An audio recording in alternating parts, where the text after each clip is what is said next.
আমাদের দেশে জ্বালানি তেল এবং গ্যাসের কোনো সংকট নেই, সেটা আমরা পরিসংখ্যান দিয়ে আমরা দেখিয়েছি, মাননীয় মন্ত্রী দেখিয়েছেন। তিনি যে বিবৃতি দিয়েছেন আমি বাস্তবের সাথে এর কোনো মিল খুঁজে পাইনি। এবং বলছেন যে সংসদ তো সব তেল আছে সংসদে, বাইরে তেল নাই।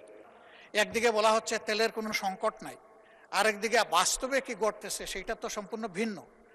তাহলে জনগণের কথা কি এখানে আমরা সবাই মিলে আলোচনা করতে পারবো না? তাইলে যদি আমাদের নোটিশগুলো এইভাবে কোনোটাই আলোচনায় না আসে, যদি বিবেচনায় না নেন, তাহলে মাননীয় স্পিকার এখানে থাকবো কেন? কি জন্য? মাননীয় বিরোধী দলীয় নেতা জনাব মোহাম্মদ শফিকুর রহমান নিম্নলিখিত বিষয়ে আলোচনা করার জন্য সংসদের কাজ এখন মুলতবি করা হোক মর্মে প্রস্তাব করেছেন। দেশব্যাপী তীব্র জ্বালানি সংকট এবং এর ফলে বিদ্যুৎ উৎপাদন ও শিল্প কারখানায় সৃষ্ট অচলাবস্থা সহ জনজীবনের বহুমাত্রিক সংকট সম্পর্কে আলোচনা। মাননীয় বিরোধী দলীয় নেতা বর্তমানে মহামান্য রাষ্ট্রপতি ভাষণের উপর আলোচনা চলমান। আপনার উল্লেখিত নোটিশটির বিষয়বস্তু নিয়ে সংসদের অধিবেশন মুলতবি না করেই বিধি অনুযায়ী আলোচনার সুযোগ রয়েছে। এ অবস্থায় সংসদ মুলতবি করে আপনার আনিত মুলতবি প্রস্তাবের উপর আলোচনা সমীচীন নয়। তাছাড়া আপনার নোটিশের বিষয়বস্তু সম্পর্কে ইতিমধ্যে মাননীয় বিদ্যুৎ জ্বালানি ও খনিজ সম্পদ মন্ত্রী ৩০০ বিধিতে একটি বিবৃতি প্রদান করেছেন। এতৎসত্ত্বেও আলোচনার যদি অবকাশ থাকে তাহলে যথাযথ বিধিতে নোটিশ প্রদান করলে আলোচনা হতেও পারে। এমতাবস্থায় কার্যপ্রণালী বিধির ৬৩ই বিধি অনুসারে নোটিশ দুইটি গ্রহণ করা গেল না বলে আমি আন্তরিকভাবে দুঃখিত। ধন্যবাদ।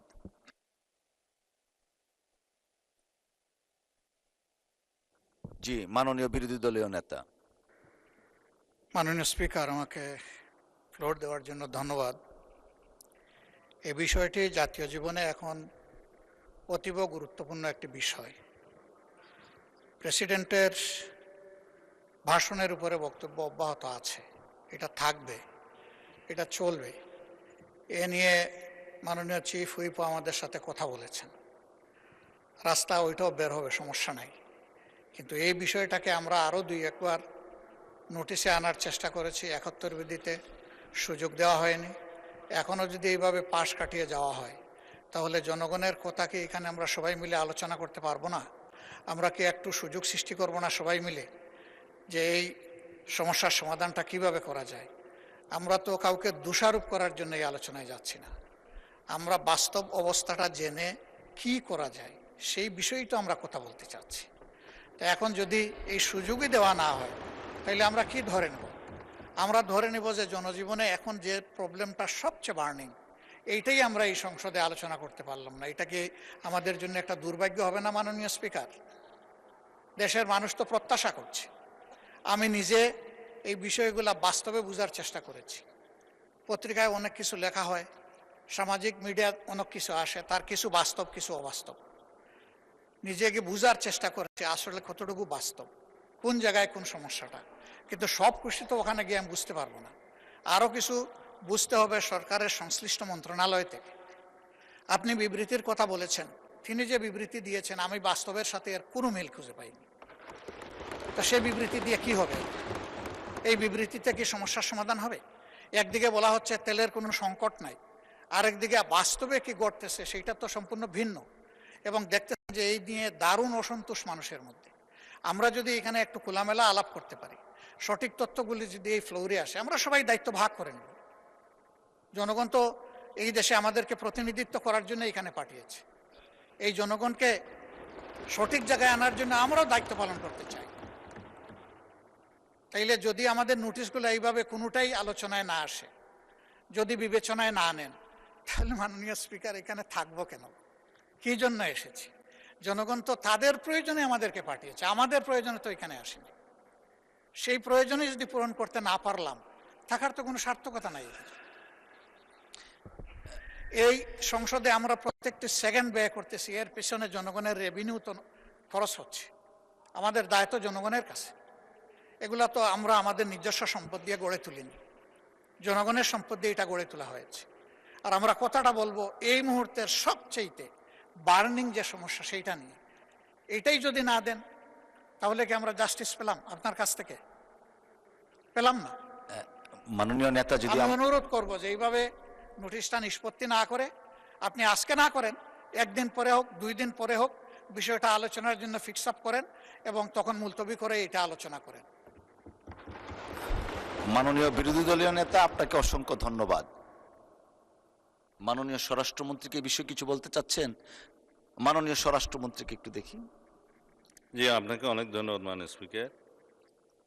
মাননীয় স্পিকার, মাননীয় বিরোধী দলীয় নেতা যে প্রস্তাবটা উত্থাপন করেছেন সেটা অবশ্যই আলোচনার যোগ্য এবং জাতীয় জীবনে জরুরি গুরুত্বপূর্ণ বিষয়ও বটে।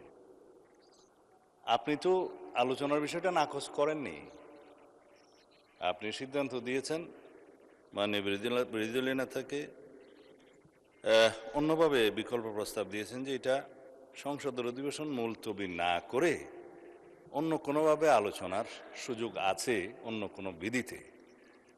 যেমন আপনি বলেছেন 300 বিধিতে মাননীয় মন্ত্রী বিবৃতি দিয়েছেন এবং এই বিষয়ে কোনো না কোনো দিন বিভিন্ন বিধিতে আলোচনাও হচ্ছে। কিন্তু যেহেতু মাননীয় বিরোধী দলীয় নেতা এই মুলতবি প্রস্তাবটা এনেছেন, এটা আপনি গুরুত্ব দিয়ে তার প্রস্তাবটা আপনি রিড আউট করেছেন। অধিকাংশ সংসদীয় রীতিতে দেখা যায়, ট্রেডিশনে দেখা যায়, ইতিহাসে দেখা যায়, মুলতবি প্রস্তাবগুলো ব্রিটিশ কালচারে অপোজিশন থেকে আসে এই জন্যেই যে ট্রেজারি বেঞ্চের কর্মকাণ্ডকে যাতে বিভিন্নভাবে বাধাগ্রস্ত করা যায়। কিন্তু কারেন্ট ইস্যুসগুলো নিয়ে এই মুলতবি প্রস্তাবের ট্রেডিশন আছে। আমাদের বাংলাদেশের সংসদীয় রাজনীতির ইতিহাস, সংসদীয় ইতিহাসে খুব বেশি হলে 2-4 বার এই সমস্ত মুলতবি প্রস্তাব আলোচনা হয়েছে। বর্তমান এই সেশনে 2টা বৈঠকে একই সেশনে 2টা মুলতবি প্রস্তাব এখানে আলোচনা হয়েছে 2-4 ঘন্টা। এটা ইতিহাসে অনন্য, নজিরবিহীন। এই সেশনের মধ্যে আরও একটা বৈঠকে যদি আরও একটি মুলতবি প্রস্তাব আপনি অ্যালাউ করেন, এটা প্রেসিডেন্টটা একটু অন্যরকম হয়ে যাবে। ভবিষ্যৎ সেশনগুলোতেও এটা ট্রেডিশন ফলো করার চেষ্টা হবে। সুতরাং বিষয়টি আলোচনা হোক। আমরা মনে করি এটা 71 বিধিতে নোটিশ দিলে, নোটিশ গৃহীত হলে মাননীয় মন্ত্রী তার প্রেক্ষিতে একটা বিবৃতি দিবেন এবং একটা সম্পর্ক প্রশ্ন করা যায়। অথবা 68 বিধি অনুসারে আপনি যদি অ্যালাউ করেন জরুরি জনগুরুত্বপূর্ণ বিষয়ে সংক্ষিপ্ত আলোচনা আপনি দেখবেন, ওখানে আপনি ইচ্ছা করলে অ্যালাউ করতে পারবেন। তবে কয়েকজন সদস্যকেও আপনি ইচ্ছা করলে সেটা সময় নির্ধারণ ডিস্ট্রিবিউট করতে পারবেন এবং তিনি তার প্রস্তাবটা উত্থাপন করবেন, মন্ত্রী একটা বিবৃতি দিবেন। তারপরে আলোচনা যদি মন্ত্রীর বিবৃতির পরে অথবা আগে, এখানে যেহেতু সুনির্দিষ্ট বিধিতে কিছু বলা নাই, যদি সময় নির্ধারণ করে দিয়ে আপনি বলতে পারেন, তাহলে আমরাও 2-4 কথা কন্ট্রিবিউট করতে পারবো। কিন্তু জাতীয় জীবনে যে সমস্ত বিষয়গুলো সংসদের বাইরে বিরোধী দলীয় মাননীয় নেতা বিভিন্ন জায়গায় সফর করছে আমরা দেখছি, উনি ওখানে বক্তৃতা বিবৃতিও দিচ্ছেন এবং বলছেন যে সংসদ তো সব তেল আছে সংসদে, বাইরে তেল নাই। এটা গণতান্ত্রিক অধিকার, তিনি বলেছেন, পত্রিকায় আসছে, আমরা পড়ি। তো এখন আমার সুনির্দিষ্ট একটা প্রস্তাব হচ্ছে মাননীয় স্পিকার, মুলতবি প্রস্তাব গ্রহণ করে সংসদের বৈঠক মুলতবি করে আলোচনার মতো এই বিষয়টি গুরুত্ব রাখে কিনা। মাননীয় মন্ত্রী 300 বিধিতে বিবৃতি দেওয়ার পরে দীর্ঘ বিবৃতি দিয়েছেন, সেটা জাতির সামনে পরিষ্কার। এবং আমাদের দেশে জ্বালানি তেল এবং গ্যাসের কোনো সংকট নেই, সেটা আমরা পরিসংখ্যান দিয়ে আমরা দেখিয়েছি, মাননীয় মন্ত্রী দেখিয়েছেন। এখন কিছু কিছু বিষয়ে আমার না বললেই নয়। আজকে মাননীয় সংসদ নেতা বগুড়া সফরে আছেন, তিনি নেই। তার প্রত্যক্ষ নির্দেশনায় দেশবাসীর সুবিধার্থে যাতে দ্রব্যমূল্য বৃদ্ধি না হয়, জনজীবনে কোনো দুর্ভোগ না আসে, সেজন্য আমরা একটা টলারেবল মাত্রা পর্যন্ত এই জ্বালানি তেল এবং গ্যাসের মূল্য বৃদ্ধি হতে দেই নাই। সেটা মাননীয় প্রধানমন্ত্রীর নির্দেশনায়। একবারে শেষের দিকে এসে আমাদের ন্যাশনাল ইকোনমি এফোর্ড করতে পারছে না, এবং এই জ্বালানি এবং গ্যাসের মূল্য এখানে কম থাকাতে, তাতে আপনি জানেন যে সব সময় একটা টেন্ডেন্সি থাকে এটা অন্যভাবে অপচয় হওয়ার, আমি খোলাসা করে বলছি না, বা পাচার হওয়ার, সেটা বন্ধ করার জন্য, একটা ডিসিপ্লিনে আনার জন্য আমরা জ্বালানি তেলের কিঞ্চিত মূল্য বৃদ্ধি করতে বাধ্য হয়েছে সরকার। তা এখন এই বিষয়ে কোনো সংকট নেই, সুতরাং আমি মনে করি মুলতবি রেখে সংসদের অধিবেশন এই আলোচনাটা করার প্রয়োজন নেই। তবে যেহেতু মাননীয় মাননীয় বিরোধী দলীয় নেতা বিষয়টি উত্থাপন করেছেন, আমি অনুরোধ করব আপনি দয়া করে 68 বিধিতে ওনাকে একটা নোটিশ দিতে বলেন। এখানে সংক্ষিপ্ত আলোচনার সুযোগ আছে, অ্যাকর্ডিংলি আপনি আপনার সিদ্ধান্ত দিতে পারেন। এই অনুরোধটা আমার পক্ষ থেকে থাকলো। ধন্যবাদ মাননীয় স্পিকার, এবং আমি ধন্যবাদ জানাচ্ছি মাননীয় বিরোধী দলীয় নেতাকে। জি, মাননীয় বিরোধী দলীয় নেতা। ধন্যবাদ মাননীয় স্পিকার, আমাকে আবার সুযোগ দেওয়ার জন্য। আসলে মাননীয় স্বরাষ্ট্রমন্ত্রী খুব সুন্দর করেই বলেছেন কোনো সংকট নাই। এটা আসলে সংসদের ভিতরে নাই, বাইরে। সংকটটা আমাদের সংসদের বাইরে, এবং সংকট আছে বলে খোদ হাইকোর্টের মতো ভেরি সেন্সিবল জায়গায় 2 দিন এখন এই জ্বালানি সাশ্রয়ের উদ্দেশ্যে কোর্ট হবে ভার্চুয়ালি। আপনি একসময় তার অংশ ছিলেন। সংকট নাই বলে এটা হয়েছে। আমি জাস্ট একটা উদাহরণ। উনি অনেক কথা বলেছেন, আমি এগুলা রিপ্লাই দিতে যাব না।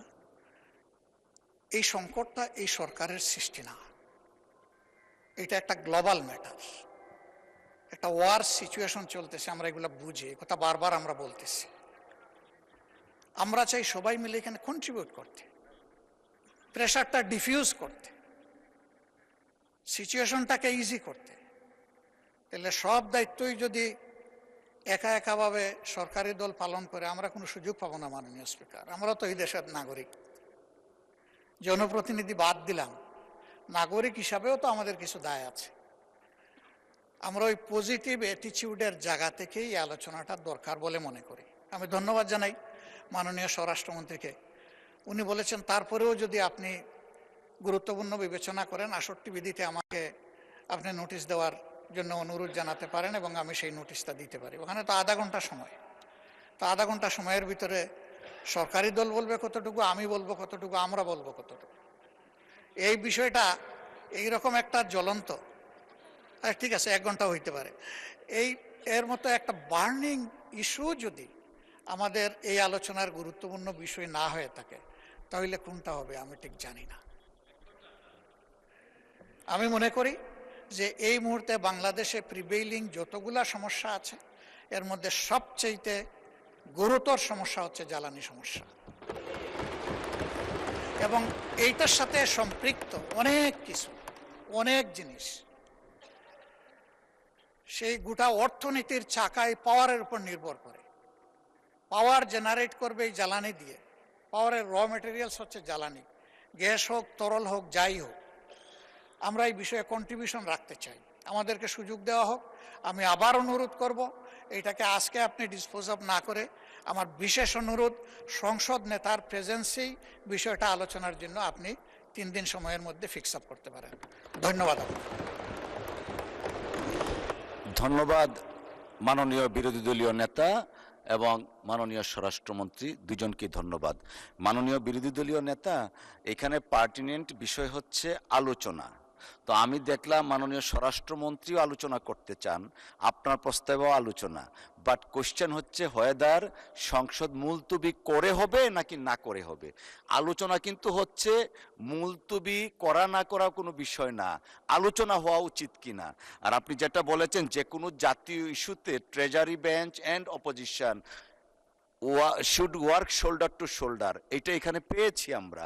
তো আমার মনে হয় আলোচনা হচ্ছে, বাট বিধিগতভাবে আমরা চিন্তা করলাম যে না, অল্টারনেট বিধিতে আলোচনার সুযোগ। যেমন দেখেন, আজকে এত হারমোনিয়াস পরিবেশে প্রায় আধা ঘন্টার মতো আলোচনা অলরেডি হয়ে গেছে। সো এই আলোচনাটাই কন্টিনিউ আমরা করতে পারি। আর একটা বিধিতে আমি এটা আগেও একটু দেখে রেখেছি, সংসদকে মুলতবি করে আলোচনা না করে এই আলোচনাটাই আমরা সংসদের চলমান অবস্থা সাধারণ আলোচনা নিয়ে যাই। সময়ের প্রেক্ষিতে এটা আমরা আলোচনার ভিত্তিতে আধা ঘন্টার জায়গায় 1 ঘন্টা করতে পারি, 1.5 ঘন্টা করা যেতে পারে, বাট মুলতবি না রেখে। আচ্ছা ঠিক আছে, 1 ঘন্টার মধ্যে আমরা করলাম।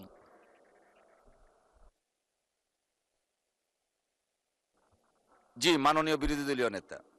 ফুল ফুটুক, জি আপনার বুলিতে চন্দন ফুল ফুটুক।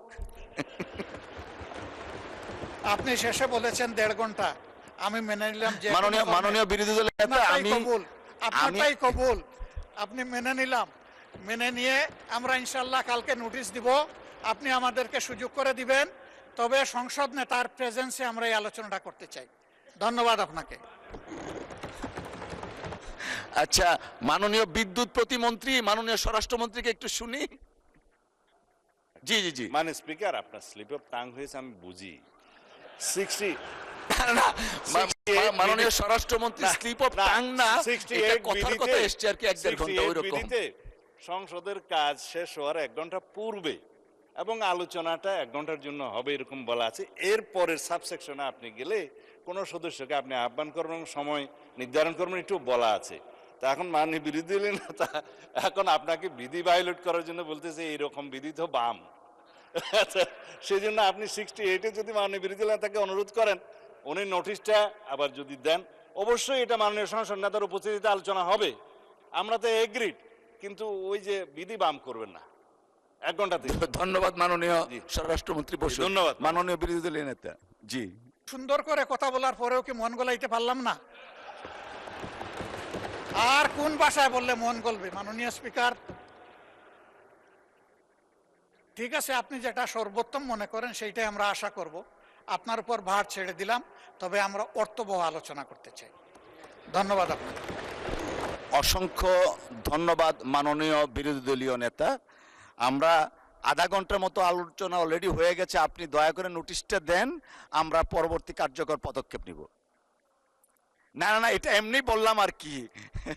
আপনি দয়া করে নোটিশটা দেন, অর্থবহ আলোচনার জন্য যা করণীয় মহান সংসদ তাই করবে। অসংখ্য ধন্যবাদ।